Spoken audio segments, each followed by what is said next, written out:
जब से स्टीयरिंग हाथ में आए लो, अरे तबे से गाड़ी चला बुझलू। अरे कुछ ना होई, अरे घूमे फिरे निकलल बाड़ू तो मस्ती करा। सामने देखो तनी।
लल्ला उनकर अभी होश नहीं आई। तनी एक बार मिलवा दीजिए, एक बार हमारे लल्ला के हमरा दिखा दी। आहा धीरज रखी, डॉक्टर उनका इलाज करत था। आए है नहीं आए।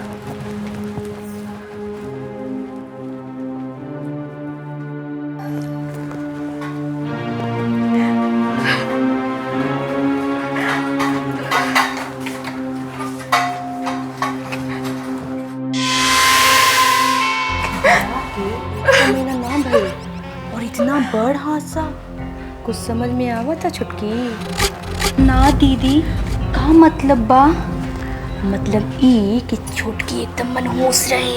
मनहूस हम बापूजी से कितना बार बने कि बापूजी हमार छोटकी चचेरी बहन से ब्याह करवा ली, पर दीदी राउर बहन त सावर रहली, यही से त बाबूजी मना कर देले रहलन। ना चुप रहू, तहरा कुछ बात मालूम नहीं है। कौन बात दीदी? दरअसल देवर जी अनुराधा के साथ पहले से सेटिंग कर लेना। हाँ ये लव मैरिज है, लव मैरिज। ना ना राउर दीदी का कहल बानी, बाबूजी लव मैरिज खातिर थोड़ी तैयार हो सकेले, यही से त ये लव मैरिज के अरेंज कर लेल बा। दरअसल बाबूजी लल्ला के बहुत मानेलन, ये सब कोटी पहले से बैठावल गई बा, ना तो ये रिश्ता कबो ना होइत।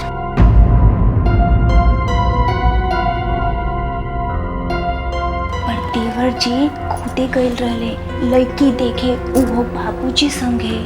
तू ना बुझबू, ये सब आईवास आईवास, मतलब धोखा, आँख की धोखा, लड़की दिखावे के, सगुन भेजे के, लल्ला के साथ ले जाए के और फिर बिया। तू ना बुझबू, सब दिखावल दिखावल। अच्छा तू बहुत भोली बारू राज दुलारी। एक परिवार में हम 5 साल से बानी, सबकी रग रग से वाकिफ, कब के कैसन मुंह खोली सब पता।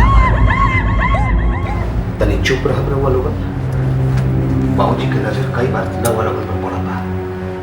अरे तनी मौका के नजाकत समझा करी। ए जी डॉक्टर साहब का कहतारन देवर जी के बारे में? बड़ा जल्दी पूछ लू हाथ देवर जी के बारे में। वैसे तोहरा जानकारी के लिए बता दी कि दोनों जना के हालत ठीक नहीं है, कुछ न कहा जा सकता। अब तनी चुप रही हाथ तुम लोग।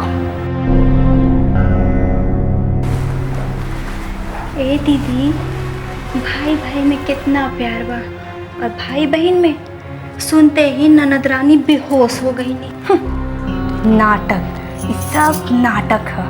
अगर रमा बबनी यहाँ आ जाती तो ये पूरा समाज के ये पता ना हो जाई इतना बड़ा ठाकुर परिवार की एकलौती बेटी लांगड़ हिया। डॉक्टर साहब, जी सर जी सर जी सर। डॉक्टर साहब, हमार विकी बबुआ बहू कैसे बढ़ी जी? वो देखिए डॉक्टर साहब, जितना रुपया लगे रहुआ लगा दी, बाकी हमार बेटा बहू की जिंदगी बचा दी। जरूरत पड़े तब बाहर से डॉक्टर बुलाए, दिल्ली, बम्बई, कलकत्ता, पैसा की चिंता मत करिए डॉक्टर साहब। बाकी हमारे बेटा बहू के बच्चा भी डॉक्टर साहब हम लोग के पाचन बहुत जरूरी बा। बाबूजी, रहुआ अपने आप के संभाली, डॉक्टर साहब अपन भरपूर कोशिश करी। वो तो हमू कहता नहीं, आखिरी दम तक कोशिश करब ठाकुर साहब। एजा जे फैसिलिटी चाहिए सब बा, रहुआ आराम से बैठी, परेशान मत होकी। कैसे परेशान ना होगी डॉक्टर साहब? कैसे ना होगी? हमारे बेटा बहू मरी जा रहे हमारी, रहुआ कहता नहीं परेशान ना होगी। बाबूजी, अरे हमारे बेटा की जिंदगी के सवाल बा। बाबूजी, रहुआ अपने आप के संभाली।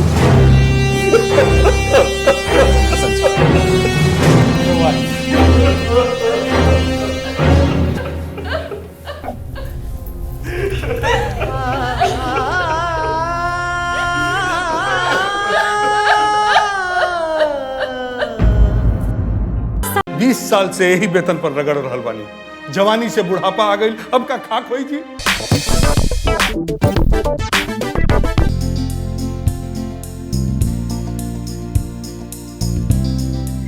हम रउआ सबकी मजबूरी समझता नहीं, पर हम का कर सकते नहीं। फंड में रुपया नहीं खे, हर एक महीना झूठा दिलासा दे सकते नहीं और कुछ। जब कैसे नहीं खे तो कैशियर के क्या जरूरत? कैशियर बाबू रउआ काम छोड़ काहे नहीं दे? हमहू रउआ लोग नियन मजबूर बानी। कैशियर बाबू, बाकी हमरा से अभी नौकरी पार ना लगी। अरे मैथ के टीचर नहीं, खाली पेट दिमागो काम नहीं करत। पांडे जी, जब जिंदगी के हिसाब गड़बड़ बा तो लइकन के मैथ का पढ़ाई जी। वर्मा जी, जल्दीबाजी में कोनो फैसला मत करी, काहे से जौन देर से बेर मिले के बा वो खत्म हो जाई।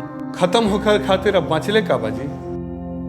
जिंदगी में अरमान रहे बड़का फुटबॉलर बने के, बाकी बाबूजी असमय स्वर्ग सिधार गए ना, जिम्मेदारी बढ़ गई। फिर यही स्कूल में नौकरी लग गई। कुछ दिन तक तो सब ठीक ठाक चलल, बाकी बाद में कबो आधा तो कबो पौना तो कबो कुछो ना। आई कुछो ना के सिलसिला कुछ ज्यादा ही लंबा चला। 20 साल से यही वेतन पर रगड़ रहल बानी। जवानी से बुढ़ापा आ गई, अब का खाक होई जी। मास्टर जी, जल्दबाजी में कोनो फैसला मत ली। सुने में आइल बा कि मुख्यमंत्री जी आवेला बानी, कोनो ना कोनो हल जरूर वहाँ के निकालब। हाँ हम सुन ले बानी। बाकी हम ही मीटिंग सीटिंग बहुत देखले आ सुन ले बानी। मास्टर साहब, रउआ लोग चिंता मत करी, हम जल्दबाजी में कोनो गलत फैसला ना करब। अच्छा चला तनी अभी, नमस्कार।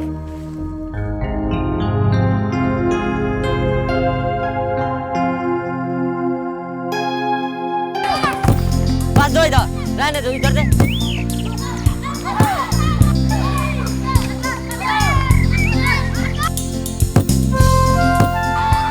अरे पास दे। अरे आगे बढ़, आगे। अरे गोल। अरे गोल छूटा, मार शॉट मार। तेरी कर बुढ़बा कहीं के। भाई देखो, इनके बुढ़ौती में जवानी चढ़ल बा, ई हाथ को काट लो। चलो।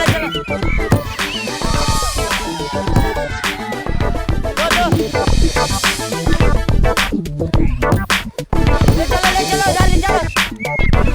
मारो।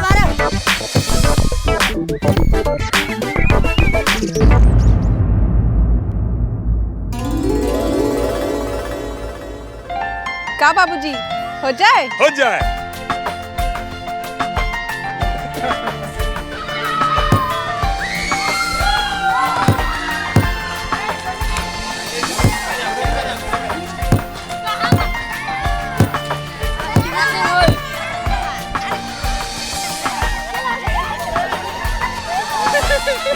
वर्मा जी गोड़ा तो वही हम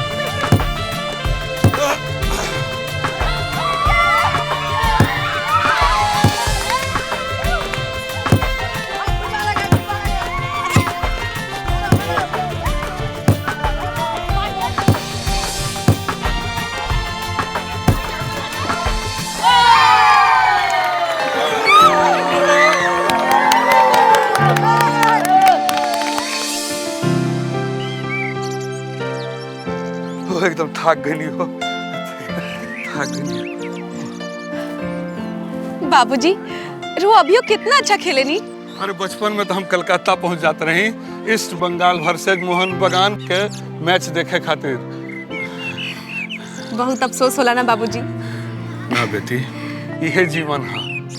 आदमी के जिंदगी के अगर हर सपना सच होके लागल तो सपना हकीकत में अंतर का रही।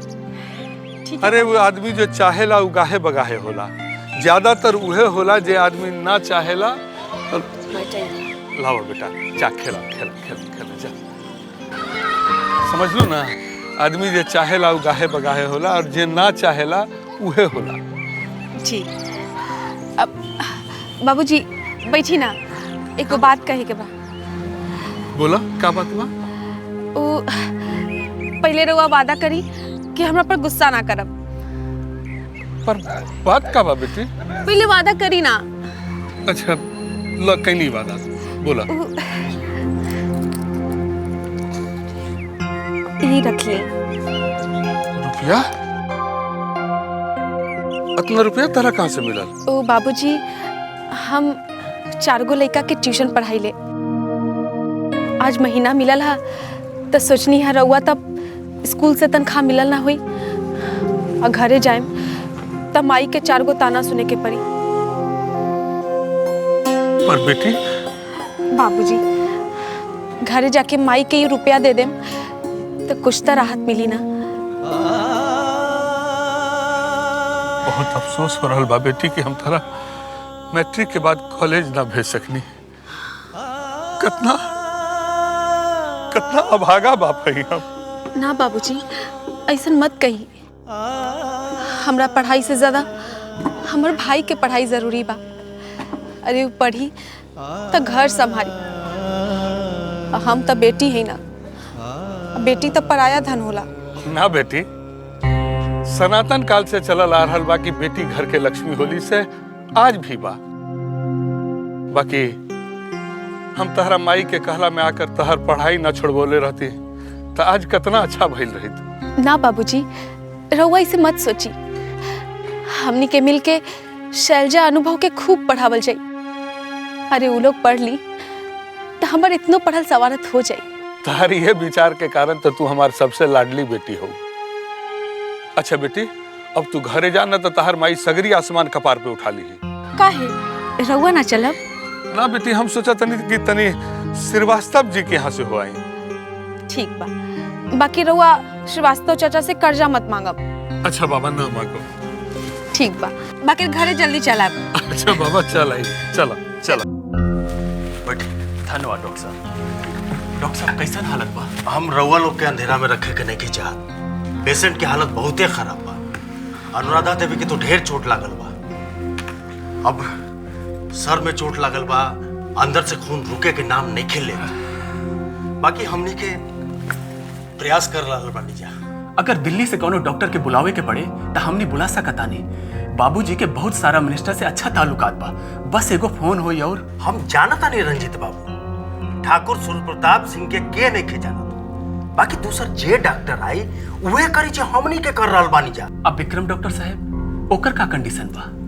वो तो ठीक है बा, पर जब ले होश ना आ जाए तब तक कुछ ना कहल जा सकत। हम तो रउआ से यही कहब कि धीरज रखी बस। स्कैनिंग के रिपोर्ट आ गई बा, और तो कोनो इंटरनल हेमरेज दिखाई नहीं देत। बाकी हम रउआ लोग से यही कहम कि धीरज रखी। धन्यवाद डॉक्टर साहब।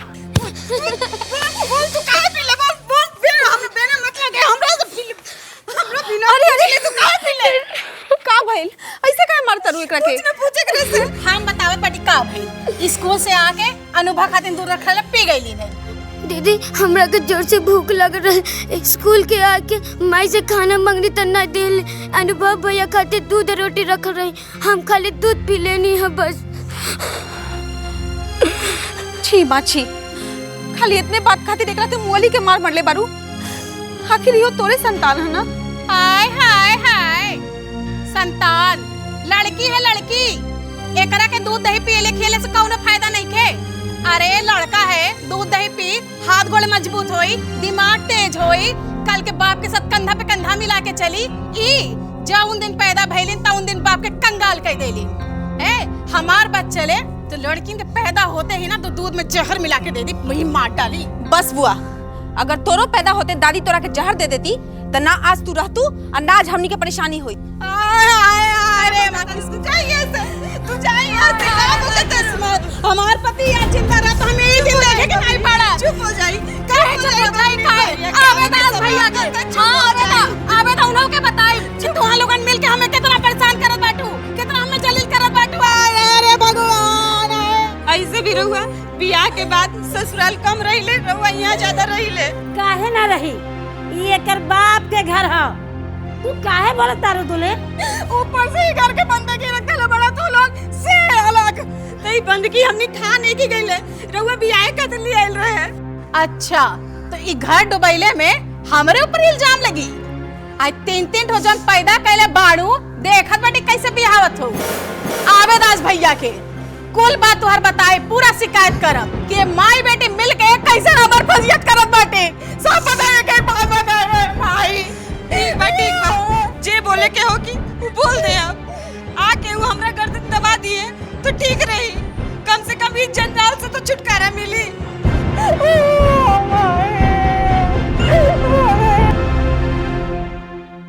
अच्छा तब चलो तनी महादेव बाबू, रात हो गई, आजकल ठीक से दिखाइयो नहीं खेते थे। और ऊपर से बिहार के सड़क के ई हाल बा कि गढ़ा में सड़क खोज के चले पड़ेला। कहीं कोनो गढ़ा गुड़ी में गिर गई नहीं तब बेमतलब के हाथ गोड़ छिटक जाई। तो अखबार दिखा काहे नहीं खेले? हमारे एगो डॉक्टर परिचित बाड़न। रहे दी यार, डॉक्टर लगे जाए तू फेन एगो नया चश्मा लिख दी, और नया चश्मा 500-700 से कम में आई ना। इतना रुपया अभी हमरा लगे नहीं खे। ला यार, कहा तानी अब पैसा की चिंता भी करत बानी, पैसा की चिंता हम पर छोड़ दी। हम काल राजू के रउआ के घर भेज देतानी, वो रउआ के डॉक्टर के यहाँ ले जाके दिखा दी। और कितना एहसान करब महादेव बाबू, हम तो यही के भार से दबल जा रहा बनी। मास्टर जी, यारी में एहसान जैसन शब्द के जरूरत नहीं खे बा। यारी छोट पड़त दिखेला। हम राजू का भी कहा था नहीं। राजू, ए राजू। भैया जी घरे नहीं खन मालिक। अच्छा, अब तो रउआ के घर अकेले जाए के पड़ी। हम तो राजू के संग आपके मोटरसाइकिल भी भेजे के सोचत रहनी। कहीं तो हम चौपा दी। अरे ना ना ना ना, हम चल जाए, हम चल जाए। ऐसा हूँ राजधानी पंडा टोली होके जाए के बाद। अच्छा अच्छा। वो पांडे जी बाड़न नु, हाँ, वो एगो ट्यूशन खातिर कहले रहलन। अच्छा, अगर कहीं वो मिल गई तो 500-700 रुपया महीना के जुगाड़ हो जाई। अच्छा तो चला तनी, नमस्कार। हाय सुना, अखबार में का लिखल बा? का लिखल बा? कानपुर में एक परिवार की 3 बेटियों ने एक साथ फांसी लगाकर आत्महत्या की। काहे दीदी? लिखा था कि बेटियों की शादी के लिए उसके पिता के पास दहेज के पैसे नहीं थे, उसे समाज के सामने लज्जित होना पड़ता था। बेटियां यह बर्दाश्त नहीं कर पाई और खुदकुशी कर। बड़न लोग ठीक बड़न ना। दरअसल ठाकुर साहब, तू यहाँ कैसे? काहे हमरा यहाँ आवल तोरा के अच्छा ना लगल?